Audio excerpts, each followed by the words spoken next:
ছাত্র জনতা সকলকে আমরা আজকের এই অনুষ্ঠানে উপস্থিত করতে সক্ষম হয়েছি। নেক্সাস ডিফেন্স অ্যান্ড জাস্টিসের জন্য আমি মনে করি এটা একটা বিশেষ দিন এবং আমরা একটা পরবর্তী পর্যায়ে আজকে থেকে আমরা নিজেদেরকে আমরা পৌঁছাতে পেরেছি বলে মনে করছি। আমি যে জন্য সবাইকে এবং এই জন্য সবাইকে ধন্যবাদ এবং আমাদের অন্তরের অন্তঃস্থল থেকে মোবারকবাদ জানাচ্ছি। আজকের অনুষ্ঠানে যারা উপস্থিত ছিলেন কিন্তু কথা বলতে পারেননি বা আমরা সময়ের অভাবে সুযোগ দিতে পারি নাই, প্রায় 4 ঘন্টা 40 মিনিট অলরেডি হয়ে গেছে। আমি আর সময় নিব না, আমি শুধু সবাইকে ধন্যবাদ দিব এবং আমাদের এই প্রচেষ্টা চলবে। নেক্সাস ডিফেন্স অ্যান্ড জাস্টিস এই আন্দোলনের 5ই আগস্টের পর থেকে আত্মপ্রকাশ করেছে এবং এটা আন্দোলন চালিয়ে যাচ্ছি। আমরা সামরিক বেসামরিক সকল জনগোষ্ঠীকে এই আন্দোলনকে শেষ করার পথে নিয়ে যেতে আগ্রহী। তো সুতরাং যেভাবে অলরেডি এই অনুষ্ঠানের মাধ্যমে আমরা নিশ্চিত হয়েছি যে টপিক ছিল অসম্পূর্ণ সংস্কার এবং পুরনো বন্দোবস্তে নির্বাচন, আমরা আজকের এই 4 ঘন্টা 40 মিনিটের আলোচনায় নিশ্চিত হয়েছি যে সংস্কার বলতে কিছুই হয় নাই এবং পুরনো বন্দোবস্তের যে নির্বাচন সেটা আবারও আমাদেরকে স্বৈরাচার শক্তির কাছে হস্তান্তর, দেশকে এবং জাতিকে হস্তান্তর করবে। সুতরাং এই অবস্থা কোনো অবস্থা, এই পরিবেশ পরিস্থিতি বা এই নির্বাচন কোনো অবস্থাতেই মেনে নেওয়া যায় না। আমরা এই আরেকটা জিনিস যেটা নিশ্চিত হয়েছে যে সরকারকে বা রাজনৈতিক দলকে স্বৈরাচার করার পিছনে যে সামরিক বেসামরিক আমলা গোষ্ঠী যে চরমভাবে দায়ী, তাদের সংস্কার ব্যতীত কোনো নির্বাচন সম্ভব না। তো সেই পরিপ্রেক্ষিতে আমরা আমাদের এই আলোচনা সিভিল সামরিক এবং বেসামরিক আমলাদেরকে নিয়েও আমরা গোলটেবিল বৈঠক করে তাদেরকে নিয়ে দেশ কিভাবে আগাবে এবং ভবিষ্যতে স্বৈরাচার মুক্ত আমরা সরকার বা জাতি গঠন করতে পারবো সেই বিষয়ে আমরা আলোচনা জারি রাখবো বলে বিশ্বাস রাখি। আমরা যেটা দেখছি সেটা হচ্ছে বিচারের নামে হাসিনার বিচারের মূলটা আমাদের নাকের মধ্যে ঝুলায় আমাদের জাতিকে ইলেকশনের দিকে নিয়ে যাওয়া হচ্ছে। এটা কোনো অবস্থাতেই আমরা গ্রহণ করব না। কিন্তু হাসিনা একা স্বৈরাচার ছিল না, তাদেরকে যারা হাসিনাকে যারা স্বৈরাচার করেছে তারা অনেকেই দেশে এখনো আছে, নিরাপদে আছে এবং দিনকে দিন তারা শক্তিশালী হচ্ছে। এটাকে কোনো অবস্থাতে আমরা গ্রহণ করব না। তাদেরকে বিচার করে এবং দৃশ্যমান বিচার করতে হবে। সংস্কারের নামেও শুধু আলোচনা চলছে, সংস্কার কমিশন, ঐক্যমত কমিশন, আমরা শুধু এগুলোই দেখছি। এটাও আমার নাকের মধ্যে মূলার মতোই। সুতরাং দৃশ্যমান সংস্কার ছাড়াও কোনো নির্বাচনের দিকে জাতি যাবে না। এটা আমরা আজকে যেরকম সর্বস্তরের যেটা অলরেডি বলা হয়েছে, যেটা একটা মিনি পার্লামেন্ট ছিল, সেইখানে সিদ্ধান্ত মোতাবেক আমি মনে করি জাতি যারা এখানে উপস্থিত নাই তাদেরও সিদ্ধান্তই হবে। সুতরাং নির্বাচনের আগে অবশ্যই আমরা সংস্কার দেখব, বিচার দেখব, তারপরে নির্বাচনের কথা বলবো। আমরা আসলে গর্বিত আপনারা এসেছিলেন এখানে। আর 1 মিনিট বলি, এত কথা শুনলাম, আমরা বিপ্লবটা ধারণ করি। বিপ্লব আর অদ্ভুতের সাথে আমরা মিলাই ফেলছি। এটা এমন একটা বিপ্লব যেখানে হেলিকপ্টার নিয়ে স্বৈরাচার পলায়ে গেছে এবং হেলিকপ্টার ব্যবহার করছেন। এই নিরস্ত্র জনগণের শক্তি এতটা ছিল যে সে বাধ্য হয়েছেন মানে ভারতে আশ্রয় নিতে, সাথে মসজিদের ইমাম। এটাকে ছোট করে দেখা উচিত না।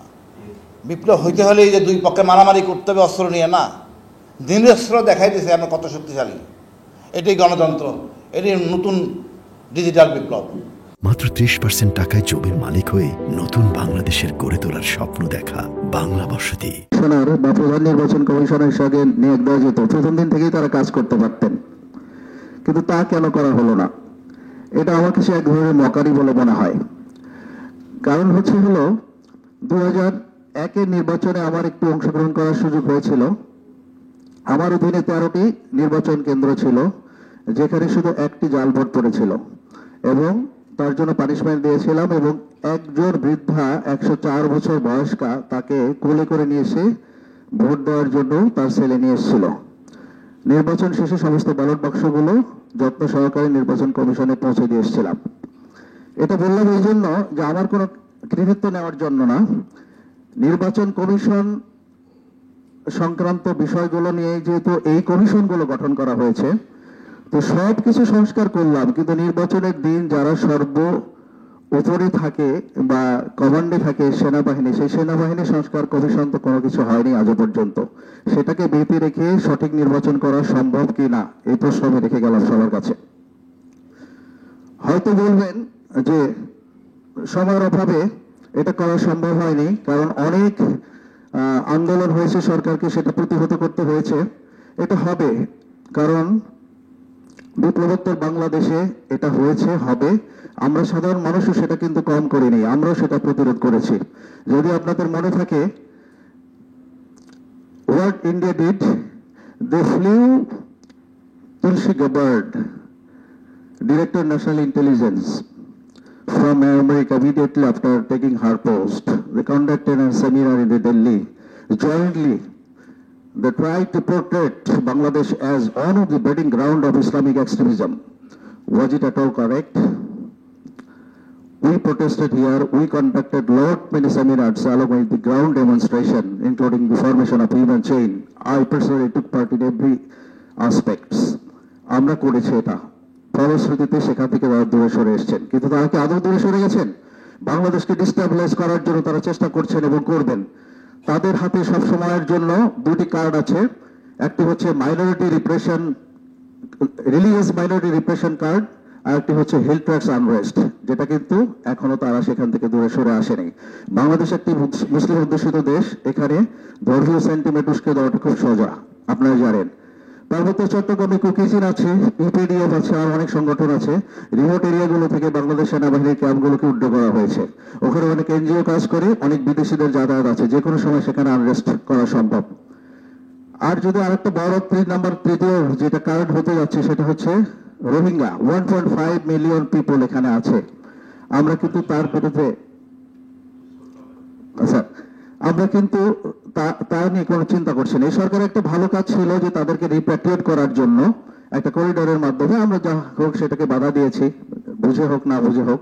তো আমার মতে যেটা রিপ্যাট্রিয়েট করা উচিত ছিল, পরবর্তীতে হয়তো সেই করিডোরটাকে অন্য কাজে ব্যবহার হচ্ছে কিনা সেটা দেখা যেত, কারণ এখানে বাংলাদেশের একার বিষয় না, এটা জিও পলিটিক্যাল ম্যাটার, সেটা মনিটর করা যেত। এনিওয়ে, সবশেষে এটুকুই বলতে চাচ্ছি যে আমাদের আন্দোলন শেষ হয়ে যায় নাই, আন্দোলন জারি রাখতে হবে। আমাদের স্বাধীনতার পূর্বে, অর্থাৎ দ্বিতীয় স্বাধীনতার পূর্বে যেমন একটা স্লোগান ছিল আমার খুব প্রিয়, লেগেছে রে লেগেছে, রক্তে আগুন লেগেছে। আর স্বাধীনতা উত্তর হচ্ছে আমার একটা প্রিয় স্লোগান, সেটা জারি রাখতে হবে। তা হচ্ছে আবু সাইদ মুগ্ধ, শেষ হয়নি যুদ্ধ।